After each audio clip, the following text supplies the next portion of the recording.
The following is a YouTube-based audio production, brought to you by J.E. Realize. I'm sorry. I'm sorry I had to subject you to this. No. Let me have my moment, for goodness sake! Previously on the 10 movie saga... Wait, nothing you saw in the last 10 movies video is necessary to watch this one. But you should know by now, these are 10 movies I had some interest in but never got to see. Let's see what we have this time around. Red Sun. Not to be confused with Red Dawn, that's later in this video. This movie inspired this third installment of this series. Lots of entrants do that, no surprise. A long time ago I heard of this comic book series set in an alternate universe where Superman landed in the Soviet Union and grew up as a defender of communism. I thought it was an interesting story to look at, but I was never a comic book guy. Good thing too. I mostly forgot about this until last August, when I was visiting a Best Buy and saw the movie available on Blu-ray and Ultra HD. Now I just have to watch it. But I'm not gonna spend $20 just to watch a movie once. That was 2010 me. This is 2021, and I'm not buying discs that I'm not going to watch more than once. Red Dawn. Not to be confused with Red Sun. When I first heard of the original movie, I originally thought that was Red Sun, but it turned out to be a different story, about a Soviet land invasion of the United States. Yes, I know there's a remake where North Korea invades America, but to be honest, the novelty of this idea kind of wore off for me. I may not be willing to visit either movie for the foreseeable future. But it's there. The Blues Brothers. Funny story about this, I took a screenwriting class and our teacher would bring up scenes from popular movies to illustrate good writing. However, a lot of those references flew over my head. Despite this, he liked me as a student, though it took me until the last minute to turn in all my homework for the semester. Don't ask. And gave me a few DVDs of some films. This is how I got to watch The Transporter and The Martian. However, he also gave me a DVD for The Blues Brothers, which I never got to watch because the jewel case that stored the DVD scratched the DVD before I got around to watching it. Well, that'll be on my bucket list for a while. I do intend to watch it though. He sure got me interested. Pulp Fiction. So this is where Nick Fury got his start, eh? This is another movie I heard about through my screenwriting class, though I didn't get a DVD to watch this. I'm probably going to watch this movie mainly for the memes, as I have no idea how the story goes. Gemini Man. For a while, people would not stop talking about that. They keep calling it the matchup between youth and experience.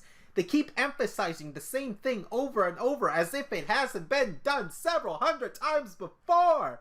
I was a bit interested in watching it, but seriously, it's getting on my nerves. Just shut up already. Power Rangers, the 2010s movie. As stated before, I watched a good chunk of the TV series. When I found out the direction for this movie, not to be confused with a plethora of other Power Rangers movies released in the past, I facepalmed and dreaded the changes. So why list this here? Well, my expectations are set to train wreck, so I'm ready for all this to balance out. Just God forbid there be a sequel involving Zeo, or Turbo, or In Space, or Lost Galaxy, etc., etc., etc. Pixels. Honorable mention to Ready Player One. If I didn't watch that movie by the time I got started on this list, I would have put that movie as this point. But the past is the past. And speaking of, video game characters coming to life to wreak havoc on civilization. I wouldn't be surprised if these same people made the board game Battleship into a movie as well. Whiskey Tango Foxtrot. I'll give you this choice was random, but hey, this is the perfect list for it. I basically remember nothing about this except the main character somehow getting enlisted into the armed forces and being sent to the Middle East. Dunno. The Dirty Harry series. This series came as a recommendation from a friend I knew at Fresno State, who ironically is trying to get into law enforcement, about a guy in law enforcement who's willing to bend the rules to get justice to prevail. Basically, he's the do you feel lucky punk guy. It seems like a good series, but every time you say that of a movie I end up watching eventually, I end up regretting it. 007. No Time to Die. Like most people, the reason I'd like to watch this boils down to two words. Billie Eilish. Not that I'm a total stranger to James Bond. I did try watching some films and managed to finish 2 of them, then there's Your Top dealio. But yeah, we all know what Adele did when she got the keys to Bond's pocket. Granted, there were a few misses as well from what I heard, but Of course, the unprecedented times hit before the movie could get to come out, and as a result, it got pushed further down the timeline. Now, if the movie wants to release at all during a pandemic, it may have to do so through on-demand services. And if that happens, the theaters get another gash that's slowly bleeding them dry as a moneymaker. Shame, really. Well, a rather blue-collar entrant into the list. That did not pan out well.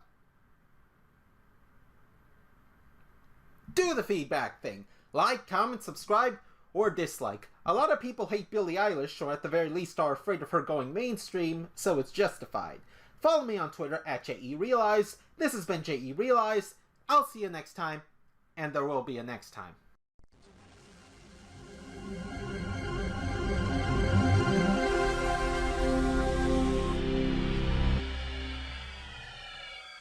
This concludes our YouTube-based audio production. I hope you enjoy, and I wish you farewell.